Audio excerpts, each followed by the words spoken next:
Hello everyone and welcome to the chapter number 11 of Blender Master Course Generate Modifiers in Blender. If you are new to this course, then do watch the previous 11 chapters from the link of the playlist given in the pinned comment. So in the previous chapter we understood the fundamentals of modifiers and an overview of their categories. And in this chapter we will be discussing about these 18 modifiers in the Generate Modifier category. We will be understanding the working of each one in detail. So let's begin with it. Now the first modifier to start with is Array Modifier. For this, let's first delete this cube by pressing X, and now we'll add a monkey or Suzanne model.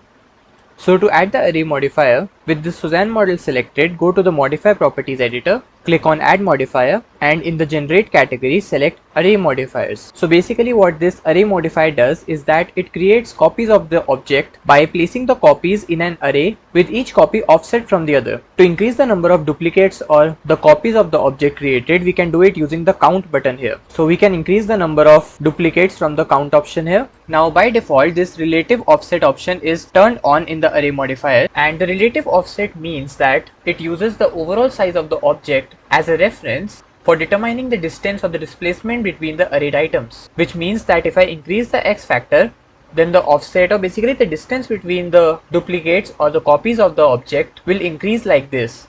Similarly, if I increase the y factor, then they move in y direction like this. Similarly, decreasing them also would move them in y direction like this. Now suppose I want to move it upwards in z direction, then I can change the z factor from here and I will increase it like this. Now if I go to the side view by pressing 3 on numpad, or maybe Ctrl plus 3, and if I zoom in, here we can see that each one of these is separated by an equal distance from each other. Similarly, if I press 1 for the front view, then from this perspective also, the distance between each of the copies is same, and that's how the array modifier works. Now let's change the z factor to 0 and also the y factor to 0. Now there is one very interesting option in array modifier, and that is object offset. So basically in this option you can add any other object as a reference, and whatever we do with that particular object, like rotating or scaling, will also apply to these arrayed items. For this, let's turn off the relative offset option and turn on the object offset. Now click on this little arrow here. Here we need to add an object which would act as a reference. For this, let's add a UV sphere here and let's place it in X direction.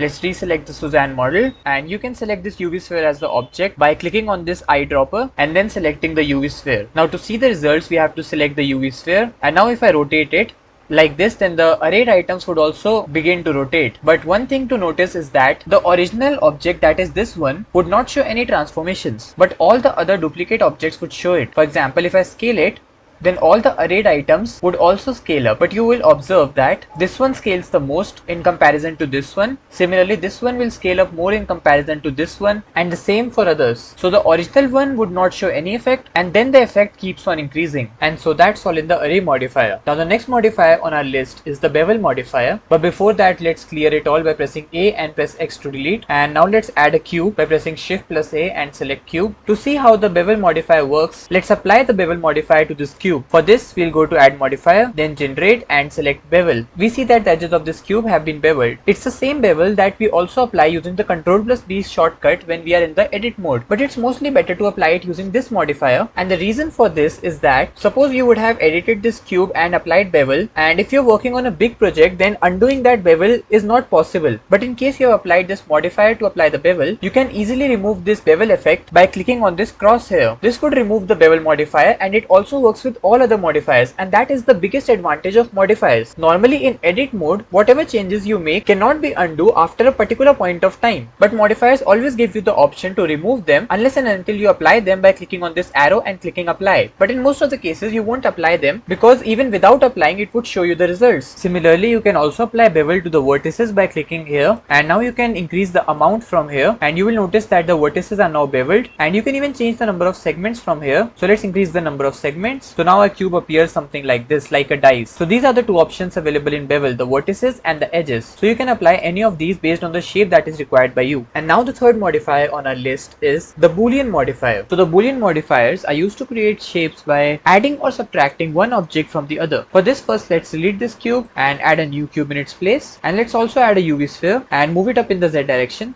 like this. Now with this cube selected, click on Add Modifier and select Boolean. Now this has three options: intersect, union and difference. and by default the difference one is selected. In the object, we'll click on the eyedropper and select this sphere. In this operation, the part of the boolean object overlapping with this selected object will form an empty space in it, or basically that area would get removed from the selected object. To see what it does, we have to apply it first. So we'll click on this arrow and click apply, or else you can also click Ctrl+A to apply it. Now if I select this UV sphere and move it in Y direction, then we see that this UV sphere has created an empty space in the cube, that is the area which was overlapping between the cube and the UV sphere led to the formation of this hollow space. And the reason why this effect was shown only in the cube and not in the sphere is that we applied the modifier to the cube and not the sphere. The object that is selected while adding the modifier is the object on which the modifier actually performs its operations. Now let's undo it by pressing Ctrl+Z to see what the other operations do. Now let's try the boolean intersect option. So what this boolean intersect did was, the part of the cube which was intersected by the boolean object has been separated as a new object. In simple words, the area which was common in between the cube and the UV sphere got separated as a new object. And now let's try the union operation in boolean, and what this does is that it basically joins the two objects. To see this, let's go to the wireframe mode by pressing Z and sliding towards wireframe. Now if I deselect them and then if I try to select the cube, then the UV sphere will also get selected along with it because they have been joined together. And to select only the UV sphere, you have to click at the common area, that is the intersecting part, and then you can select the sphere. Here selecting the cube will select both of them, or basically the union area of both, and to select the sphere you have to click on the intersecting part. Let's come out of the wireframe mode, and this is how the boolean modifier works. Just to revise, if you apply difference and click on apply, and then we move this UV sphere in the Y direction, then we see that a hollow space is created, that is the intersecting area got subtracted. Whereas if I undo it and use the intersect option, then only the intersecting part of the cube will remain and the rest of the cube will get deleted or subtracted, and in the union operation both of the objects will get joined together. Now the three modifiers that we have discussed till now, that is the array modifier, bevel modifier and the boolean modifier, these are the most important three modifiers that you would be using in the most of the cases. So if you still have any doubts, then you can either rewatch that section or you can write the doubts in the comment section. Now let's move to the fourth modifier, that is the build modifier. So let's delete this first by pressing X, and this one also, and now we'll add a cube here.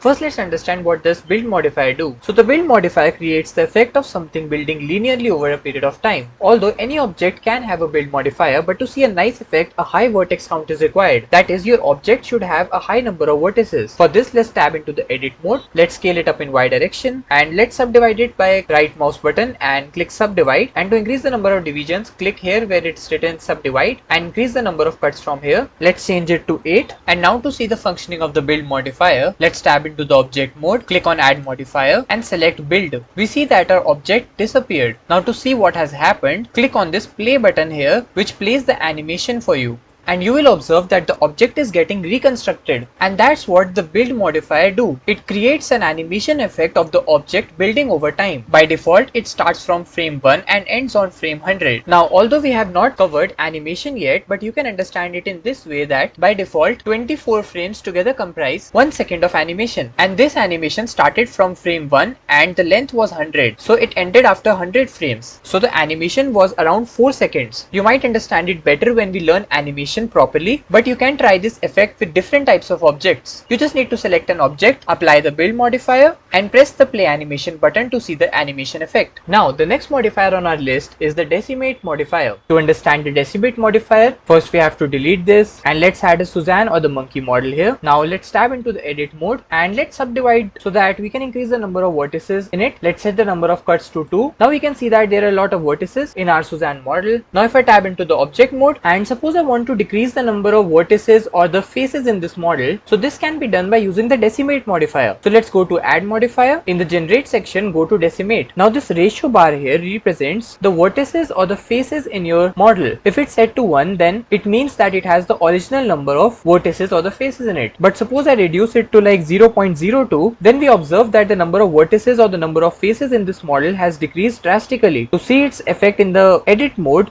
we have to apply this modifier. Now if I tab into the edit mode, we observe that the faces have been triangulated. That is, the number of vertices forming the faces is just 3. So it triangulated the faces and reduced the number of vertices and the faces of our model. And that's what the decimate modifier do. Although in most of the cases you won't require the use of this modifier. However, if you are modeling something and in between you feel that the number of vertices or the number of faces should be reduced, then you can use the decimate modifier. And now the next modifier on our list is the edge split modifier, which basically allows allows you to split an object apart by selecting vertices, edges or faces. To see how it works, let's delete this and add a cube in its place. Now go to add modifier and in the generate modifiers, select edge split. Now we have to apply this modifier. For this you can either click on this drop arrow and then select apply, or else you can also use the shortcut Ctrl+A to apply this modifier. Now to see its effect we have to tab into the edit mode. Now if I select any one of the vertices and try to move it, we observe that it basically got ripped apart, or in other words selecting the vertex will allow the corner to be lifted or moved. Now it's very similar to the rip region tool that we explored in our previous chapter. Now suppose I select this vertex and press G to move, then the same will happen to this also. Similarly all the other vertices will also show the same effect. Now if we undo by pressing Ctrl+Z and press 2 for edge select, now if I select this edge and press G and try to move it, then we observe that this edge also got ripped apart. And so this is what the edge split modifier do. You can see here that selecting the edge would basically open this face like we open the lid of a box. Similarly, if I press 3 for face select mode and select this face and try to move it, then we observe that it basically got separated from the remaining object. However, this face still remains the part of the object even though it is separated. So this was all about the edge split modifier. Let's tab into the object mode now. And now the next modifier that we'll explore is the mask modifier. First let's delete it by pressing X and let's add a UV sphere.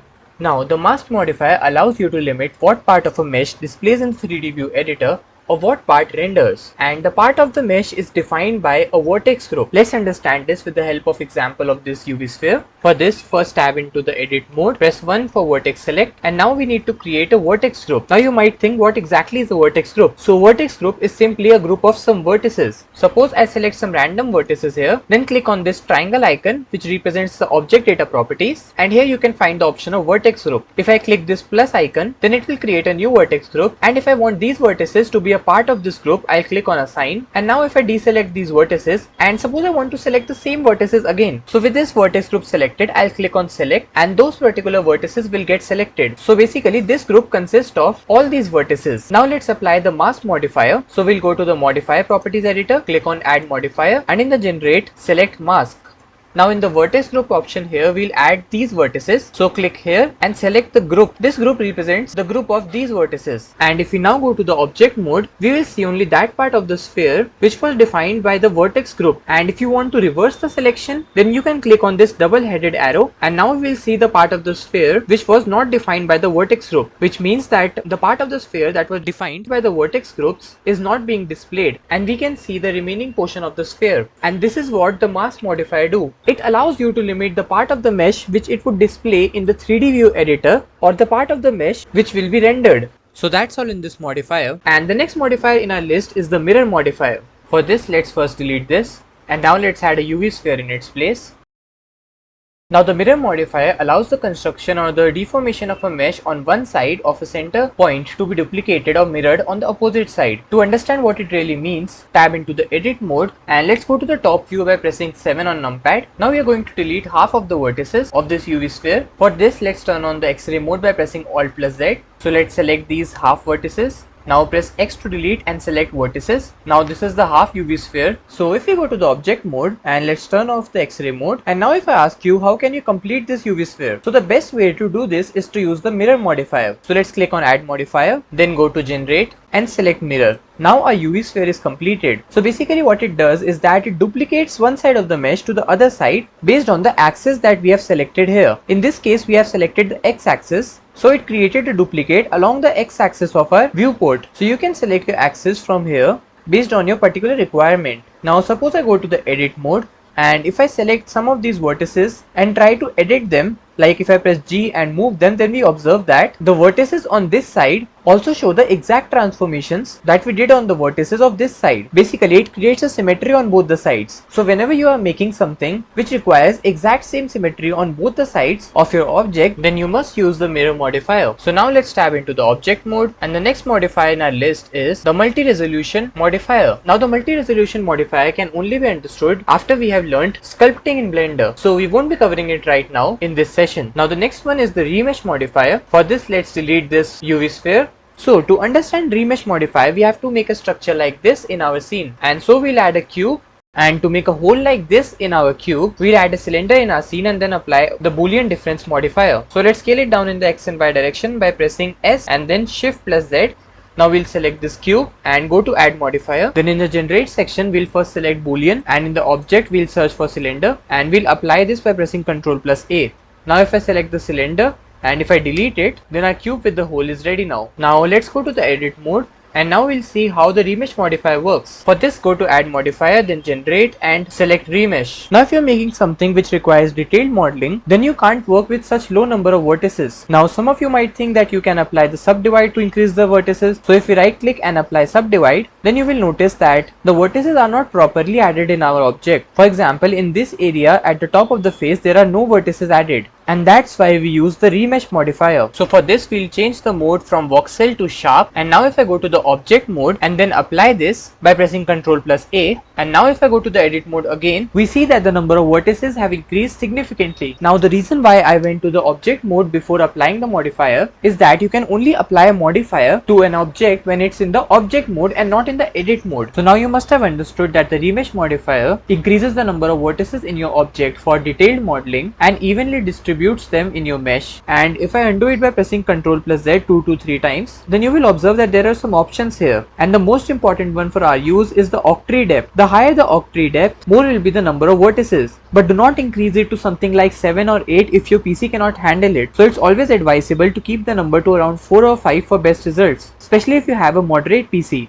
Now let's go to the object mode again and press Ctrl plus A to apply it, and then go to the edit mode again, and the number of vertices are increased. Now the next tool to discover is the screw modifier. For this, let's go to the object mode and delete this. Now we'll add a circle by going to mesh and selecting circle. Now let's tab into the edit mode and press G to move it in Y direction. Now you might observe that this pivot point or the center point of this circle is still at the 3D cursor and has not moved. That's because we moved this circle in the edit mode and not in the object mode. And the reason for doing this is that it will act as the center of the screw that we will make by using the screw modifier. Now we'll add the screw modifier to this circle. So let's go to add modifier, then generate and select screw.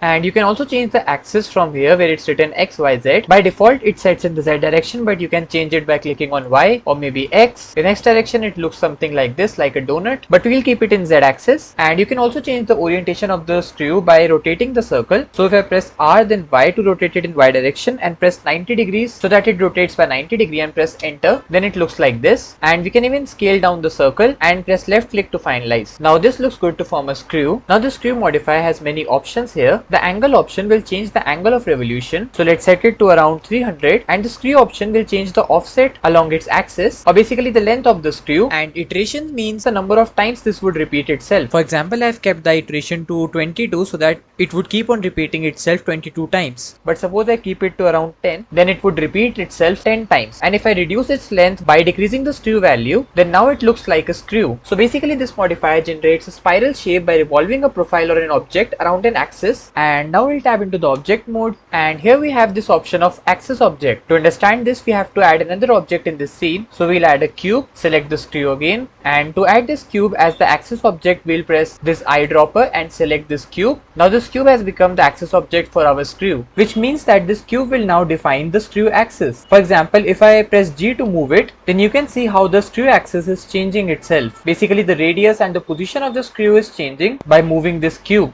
This is because this screw is taking this axis object, that is this cube, as its reference. Similarly, if I rotate this cube like this, then the screw also rotates with it. And that's all in the screw modifier. And the next modifier on our list is the skin modifier. So let's delete all of them by pressing A and then X. And let's add a plane, and let's tab into the edit mode. Now the skin modifier works the best with stick-like structures. To understand this, let's delete one of these vertices by pressing X on our keyboard. And now you can see that there's no face but 3 vertices here. These 3 vertices are forming 2 edges but without forming any face because they are not connected to each other. Now let's select this vertex, and we'll extrude this vertex by pressing E and then Y to move it in Y direction, and left click to finalize, and let's move it in X direction also. Now it is a system of 4 vertices that are joined with each other but are not forming any faces, and the skin modifier will create a 3D shape out of them. To understand it better, let's tab into the object mode and apply the skin modifier. For this I'll go to add modifier, then in the generate we'll select skin modifier. So the skin modifier uses the vertices and the edges to create a skinned surface which helps to define the shape of the object in a better way. As you even saw in this case that we just had 4 vertices in the edit mode, but after applying the skin modifier it turned it into a complete mesh object. And now suppose I add a cube and let's move it upwards in the z direction, and if I apply skin modifier in this cube, then let's see what will happen. So I'll go to add modifier and in the generate we'll click on skin. So as I already told you that the skin modifier works only on the stick like structures, so it considered only the edges of this cube and so it formed this cage like structure. Now here is this option of branch smoothing, and if I increase it then it will smoothen the geometry of the object, and that's all in the skin modifier. And now is the time for the 13th modifier of this chapter,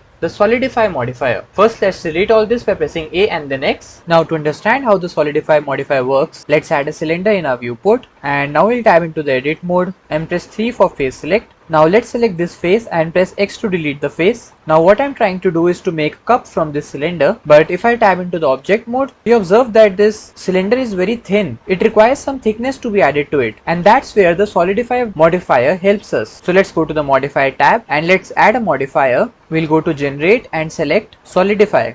Now to increase the thickness of this cylinder, go to the thickness option here and you can increase it, and now you can see that our cylinder has gained some thickness. So basically what the solidify modifier does is that it converts thin walled objects into solid objects. Like earlier it looked like this, that is very thin shape, but after applying this modifier it looks like this. Now it has gained some visible thickness. So whenever your object is very thin and you need to add some thickness to it, you must use the solidify modifier for that. Now the next modifier on our list is a very important one, and it is the subdivision surface modifier. So we'll use the same cup object to see how the subdivision modifier works. For this let's add the modifier. In the generate section we'll go to subdivision surface, and here you can see that our object looks like this. But one thing to notice is that on this cylinder object there are 2 modifiers applied. Although we have not finally applied them, but you can still see them in the modify properties editor. And one more thing to notice is that the subdivision modifier is appearing below the solidify modifier in our modifier stack. Basically the modifier at the top takes precedence over the modifier that is below it. So in this case the solidify modifier will take precedence over the subdivision modifier, and if you want to change the order or the precedence, then you can click here and left click and then you can drag it, and in this way you can change the order of your modifiers.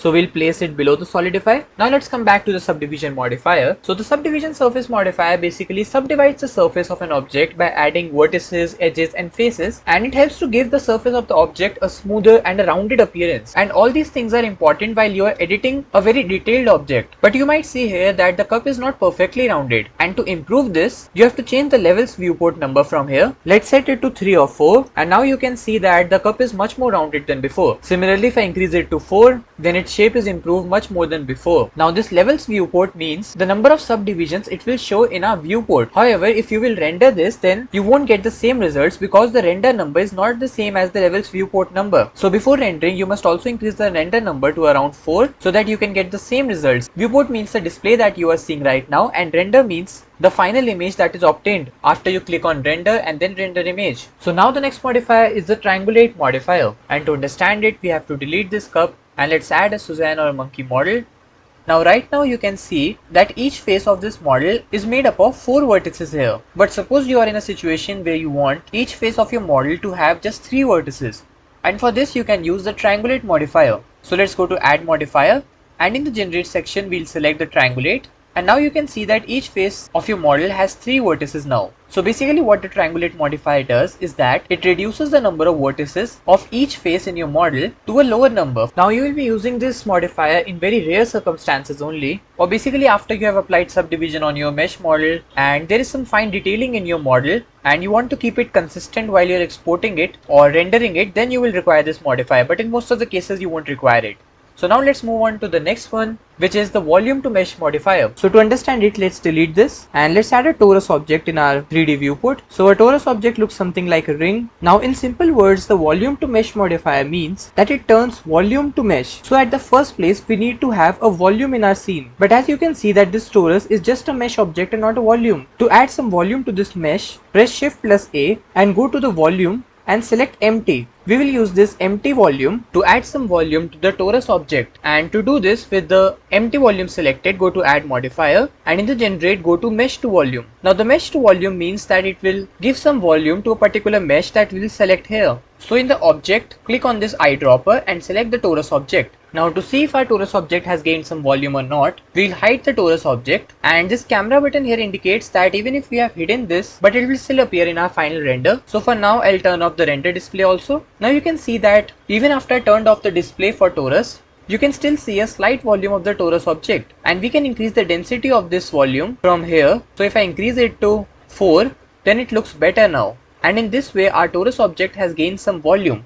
And now to give it some texture, I'll click on add modifier, and in the deform we'll select volume displace to give it some texture, and then click on new, and now you can see that it has some texture. It now has a cloudy texture on it. Now to understand what the volume to mesh modifier does, let's add another object by pressing shift plus A, and let's add a UV sphere. It's not mandatory to add a UV sphere, you can add any other object. Now with this UV sphere selected, go to add modifier, and now we'll add the volume to mesh modifier. We see that our sphere has disappeared, and now in the object, if I click on the eyedropper and select this volume, then you can see that the new mesh, that is the UV sphere, takes the shape of a volume. And this is what the volume to mesh modifier do. The object on which this modifier is applied will take the shape of a particular volume. But again, you won't be using this modifier very often, but it's always better to understand the fundamentals of these modifiers that you won't be using much often. And so now let's move to the next modifier of this chapter, that is the weld modifier. For this, I'll delete this, and let's unhide the torus object and press A and X to delete them. Now everything in our scene is cleared. So let's press shift plus A to add a cube in our scene. Now tab into the edit mode, press 1 for the vertex select mode, and right click to subdivide it, and we'll increase the number of cuts to 3. And now let's tab 1 for the front view. Now what I'm going to do is to basically cut this cube into 2 parts. For this, I'll turn on the X-ray mode by pressing Alt plus Z, and I'll select the vertices on the second half. Always remember that whenever you are doing this thing, never select the vertices in the middle, because deleting them would leave you with less than half of the mesh, and you don't want that to happen. You need exact half mesh, and so for this, always select only the second half of the mesh. Now I'll press X to delete vertices, and now we have half of this cube. Press A to select all, and let's make a copy of it by pressing shift plus D, and right click, and let's rotate it in Z direction by 180 degrees and move it in X direction. Now suppose I want you to merge the vertices at the center with each other. So how do you do this? So one way to do this is to select this vertex, and with shift key hold it, select the other vertex, and then merge them by using a particular tool known as the merge tool. And to use this tool, you have to press M on your keyboard, and this will open a merge menu. From here, select merge at center, and this will merge the two vertices at the center point. And this can be used to merge all these vertices together one by one, but merging them individually would take a lot of time, and here you can use the weld modifier. So let's turn off the X-ray mode, and let's undo this merging by pressing Ctrl plus Z, and go to add modifier, and in the generate section select weld. Now what this modifier will do is that it will merge all the vertices that are falling within this distance from each other. So if we slowly increase the distance, then at one point you will notice that our mesh will get completed as the vertices have been merged. And now let's tab into the object mode, and we see that our cube is completed. So as its name suggests, the weld modifier basically does the welding of the vertices of a particular mesh. And now the last modifier for this chapter is the wireframe modifier, and it's a pretty cool modifier and a simple one. So we'll delete this cube, and let's add a new cube. To see what the wireframe mode does, go to add modifier,